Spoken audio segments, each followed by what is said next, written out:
बाद भी अपना हाथ नहीं खींचा। 71 की जब लड़ाई थी तो वो लड़ाई ऐसे नहीं लड़ी गई थी। उस लड़ाई के पीछे एक बहुत बड़ा कारण ये था कि उस समय की प्रधानमंत्री और रूस के बीच में बाकायदा ट्रीटी साइन हुई थी। फ्रेंडशिप ट्रीटी बोलते हैं वैसे उसको लड़ाई का अलायंस की संज्ञा नहीं दी गई है, लेकिन अंडरस्टैंडिंग यही थी कि कोई तीसरा अगर बीच में आया तो हम आपके पीछे खड़े। और यही कारण था कि अमेरिका चाहते हुए भी 1971 की लड़ाई में पाकिस्तान के पक्ष में नहीं उतर पाया, क्योंकि उन्हें खतरा था कि लड़ाई कहीं बढ़ ना जाए। और इसी तरह से उसके बाद भी जब भी हमारा कश्मीर के ऊपर कोई भी डिस्प्यूट होता है यूएन में, रूस हमेशा हमारे साथ खड़ा होता है। उसके अलावा अब उसको मजबूरी कह लो या पुराना रिश्ता कह लो, आज के दिन भी हमारा 2/3 असला जो है वो रूस से आता है आज के दिन। तो यदि हम उनसे अपना पल्लू छुड़वाना भी चाहें तो छुड़वा नहीं सकते, क्योंकि असला जो फौज का है वो ऐसी चीज नहीं है कि 6 महीने, साल, 2 साल या 5 साल में आप बदल सकते हो। इसको लगते हैं दशकों। तो हमने ये मेक इन इंडिया की मुहिम शुरू इसीलिए की है कि हम स्वावलंबी हो सकें। लेकिन ये जो असली टेक्नोलॉजी है लड़ाई वाली, और इसमें किसी को बुरा मानने की जरूरत नहीं है, क्योंकि ये चीजें ना भाषण देने के लिए बहुत अच्छी होती हैं कि अरे क्या चीज है, हम ये चीज भी बना देंगे, इसका भी इजाद कर देंगे, फलाना भी कर देंगे। कर कुछ नहीं। आज तक हम हवाई जहाज का इंजन नहीं बना पाए। वो हवाई जहाज की जिनको हम ये कहते हैं और गर्व से कहते हैं कि हमने अपना फाइटर एयरक्राफ्ट बना लिया, उसका इंजन जो है वो जीई कंपनी का है। वो इंजन हमने नहीं बना रखा। मेरे ख्याल से हमारी कोई कार भी नहीं है जिसका इंजन हमने बना रखा हो। ये जितनी कारें आप और मैं लिए करते हैं, ये इंजन भी सारे बाहर के। तो टेक्नोलॉजी एक ऐसी चीज है जो बहुत धीरे धीरे आती है, और वो आती भी ऐसे नहीं है कि आपको कोई दे देगा, लेकिन रूस ने आपको दी। उन्होंने आपको टेक्नोलॉजी दी, उन्होंने सबसे सोफिस्टिकेटेड हथियार जो है जो उन्होंने बनाया वो आपको दिया। उन्होंने आपको S-400 सिस्टम दिया, उन्होंने आपको सुखोई 35 हवाई जहाज जो है वो दिए। अमेरिका यहां पे आनाकानी करता है। उनकी टेक्नोलॉजी में जो लेटेस्ट चीज और सबसे घातक चीज होती है वो किसी को नहीं देते, अपने पास रखते हैं। या यूरोप के जो उनके भाई बंधु जी कह लो, घूमते हुए रेस बीच में आ जाती है। जो कुछ गोरे देश हैं, क्योंकि अमेरिका निकला तो उनसे हुआ सारा का सारा, या उनके साथ शेयर करते हैं और किसी को नहीं देते। तो एक आपका संबंध रहा है रूस के साथ 70 साल से, और उस संबंध की जो बुनियाद है वो भरोसा है और दूसरी जरूरत है। और कभी ऐसा नहीं हुआ कि वो पीछे हटे। तो इस प्रकार से हमारा संबंध रहा है, और यही शायद कारण है कि आज के दिन भी हम रूस के ऊपर यदि कहीं सवालिया निशान उठाया जाता है तो हम उसके पक्ष में नहीं आते। हम भले ही न्यूट्रल रह गए, लेकिन आज के जमाने में इस लड़ाई के संदर्भ में आपका न्यूट्रल रहना भी रूस को मदद करने के बराबर ही है। वो न्यूट्रलिटी ये है कि हमने वोट नहीं किया, लेकिन वो वोट ना करना भी रूस की मदद करने के उस हिसाब से ही। तो ये कुछ चीजें हैं, और मैं इसको बस यही मेरे ख्याल से खत्म करना चाहूंगा। सिर्फ अंत में ये कहूंगा कि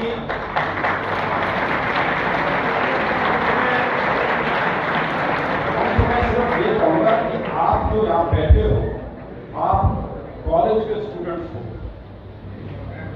सही ज्ञान यदि अर्जन करना है उसके लिए किताबें पढ़ो, उसके लिए अखबार पढ़ो, उसके लिए अच्छे जर्नल या मैगजीन्स पढ़ो। ये इसके भरोसे अगर रहोगे ना तो रोज तो पड़ोसी से लड़ाई करोगे, ठीक है, और रोज हमारी फौजें चढ़ रही हैं पाकिस्तान के ऊपर। आपसे मैं एक चीज पूछता हूं, आज के दिन पूरा देश चीन के खिलाफ हो रहा है ना? आपको पता है चीन के साथ हमारा ट्रेड कितना है?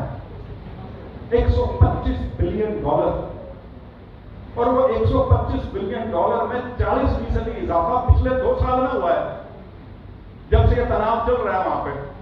तो भाई दुनिया इतनी ब्लैक एंड व्हाइट नहीं है जितनी आप सोच रहे हो। और उस $125 बिलियन में आपका 90 बिलियन से ज्यादा का इंपोर्ट है चाइना से। मतलब ये कि आप वहां से अपनी जरूरत की चीजें लेने लग रहे हो। तो दुनिया जब इकोनॉमी में यूं बंद जाती है ना, तो सीधा सीधा दोस्त दुश्मन होना बहुत मुश्किल हो जाता है। अमेरिका भी क्यों नहीं चीन से डरता? क्योंकि पूरी अमेरिका की जो इकोनॉमी है वो चीन के साथ यूं हुई है आज के दिन, उससे निकल नहीं सकते।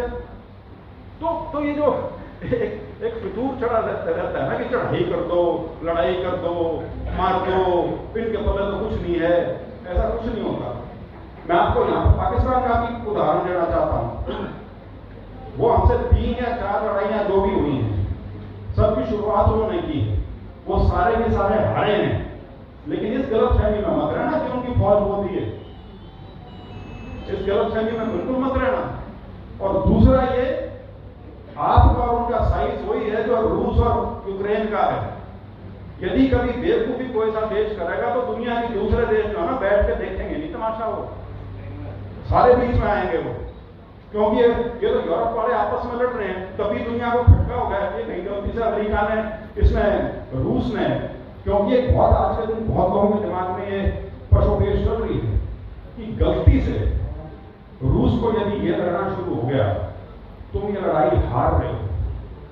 और पुतिन जिस तरह का आदमी है, कोई डेमोक्रेट तो है नहीं, कोई वोट वाट का तो चक्कर वहां है नहीं। दूसरा वो तो KGB का 16 साल ऑपरेटिव रहा है, मतलब जासूस रहा है 16 साल तक, उनकी सबसे बड़ी जासूसी कंपनी का, उस टाइप का वो आदमी है। और उसको अब हो गए 22-24 साल राज करते हो गए, एक सदर राज है। और दुनिया का सबसे बड़ा उसके पास, जैसे मैंने कहा, आर्म्स का हिसाब किताब। उनको बहुत लोगों को इस चीज का खटका है कि रूस यूक्रेन से हारना अफोर्ड नहीं कर सकता। तो कहीं ये ना हो जाए कि गलती से कल को वो उठाए अपना का न्यूक्लियर। और पहली जो विश्व युद्ध हुई थी 1914 में हुई थी शुरुआत उसकी, वो एक छोटे से राजकुमार की असैसिनेशन हुई थी, उससे वो लड़ाई की चिंगारी हो गई थी। ये तो पूरी लड़ाई चलने लग रही है वहां पे। तो ये स्थितियां मैं खास तौर पे आप लोगों को बार बार इसलिए कह रहा हूं कि आप लोगों में, आप लोग पढ़े लिखे हैं, आप लोग ओपन माइंड से चीजों को देखिए हमेशा। कभी भी जो प्रोपेगेंडा होता है, वो प्रोपेगेंडा जनसाधारण के लिए तो ठीक है, लेकिन पढ़े हुए आदमी का पढ़ा हुआ होने का औचित्य ही तब है जब वो सोच के अपने किसी व्यू पे आ सके। व्यू पे तो किसी पे आ जाओ, उसमें कोई माड़ी बात नहीं है। जैसे मैंने कहा, आप कैपिटलिस्ट भी हो सकते हो, आप कम्युनिस्ट भी हो सकते हो, आप धर्म के हिसाब से कुछ भी हो सकते हो, आप जिसको बोलते हैं एनार्किस्ट, भाई अराजकतावाद में मैं विश्वास रखता हूं, वो भी हो सकते हो। लेकिन वो यदि आप अपनी कन्विक्शन से उसको समझते बूझते हो रहे हो, तब तो बात समझ में आती है। लेकिन भेड़ चाल, यदि पढ़ा लिखा आदमी भेड़ चाल में जाएगा, फिर उसका कोई फायदा नहीं। आज के दिन बहुत बड़ा नाम हमारे बीच में जो है शहीद भगत सिंह का है।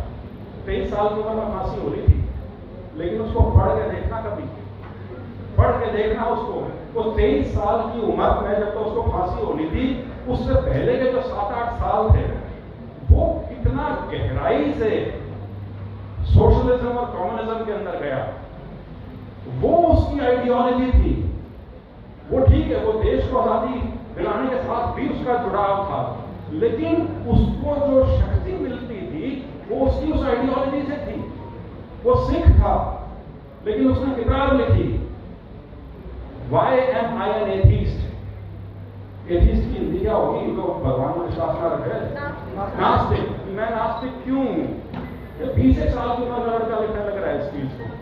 तो वो एक विचारधारा जो उसने पकड़ी, वो वहां से निकला है।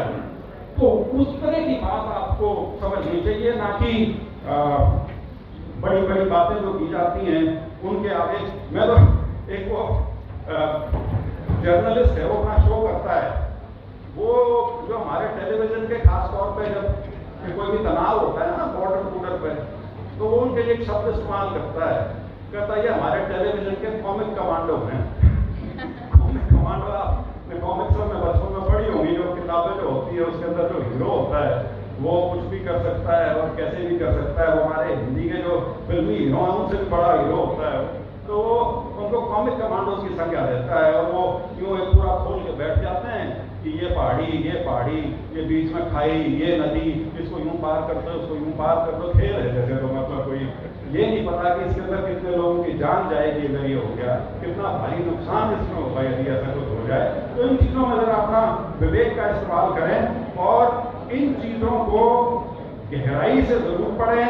कभी ये ना सोचें कि दुनिया के दूसरे हिस्से में यदि कुछ हो रहा है उससे मेरा क्या लेना देना।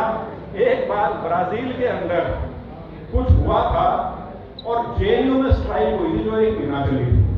ब्राजील हमारे से 15,000 किलोमीटर दूर है, उससे हमारा कोई लेना देना नहीं, कोई वास्ता नहीं। लेकिन एक जागरूक स्टूडेंट्स की जो जमात है वो इश्यूज के बारे में सोचती है। बेवकूफ जो हैं वो इंसानों के बारे में सोचते हैं या किसी को कहते हैं शख्सियतों के बारे में सोचते हैं। तो आदमी को हमेशा जो विचार हैं और जो मूवमेंट्स हैं उनके बारे में ज़्यादा ध्यान देना चाहिए, बजाय इसके कि उसके जो किरदार हैं उनको उनकी हैसियत से ज़्यादा इंपॉर्टेंस दी जाए। आप खूबसूरत है इंडिया वे, जो मैंने कहा ना पहले, जो प्रोफेसर साहब ने भी जिक्र किया कि दुनिया में 2 धड़े थे इस तरह से, और फिर बात हुई कि बाइपोलर वर्ल्ड से यूनिपोलर हुआ और फिर मल्टीपोलर। जयशंकर जी ने एक शब्द का इस्तेमाल किया है, प्लूरिलैटरलिज्म। अब वो देखिए लिखते क्या हैं, वो लिखते हैं कि it is time for us to engage America. मतलब समय है कि हमें अमेरिका के साथ एक रास्ता बना लेना चाहिए। टू मैनेज चाइना, मैनेज की हिंदी क्या होगी, हमको संभाल लेना चाहिए। कल्टिवेट यूरोप, क्या होगा कल्टिवेट को कैसे करोगे? कल्टिवेट यूरोप, रीअश्योर रशिया, मतलब रूस को दोबारा से भरोसा दिलाओ। ब्रिंग जापान इनटू प्ले, मतलब जापान को अपने साथ रखो मिला के कैसे भी। And draw neighbours to extend the neighborhood and expand traditional constituencies of support। और तो हमारा पहले जो दायरा था नॉन-अलाइंड के माध्यम से अदरवाइज, उस दायरे को बढ़ाओ।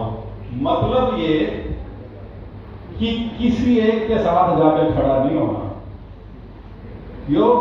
ये सारा जो है दुनिया का जियोपॉलिटिक्स, इसमें हर ताकत के साथ एक अपनी तरह का अलग संबंध बनाइए। ये नहीं है कि हम तो यहां खड़े हो गए और बस यहीं लड़ मरेंगे सारे के सारे ना।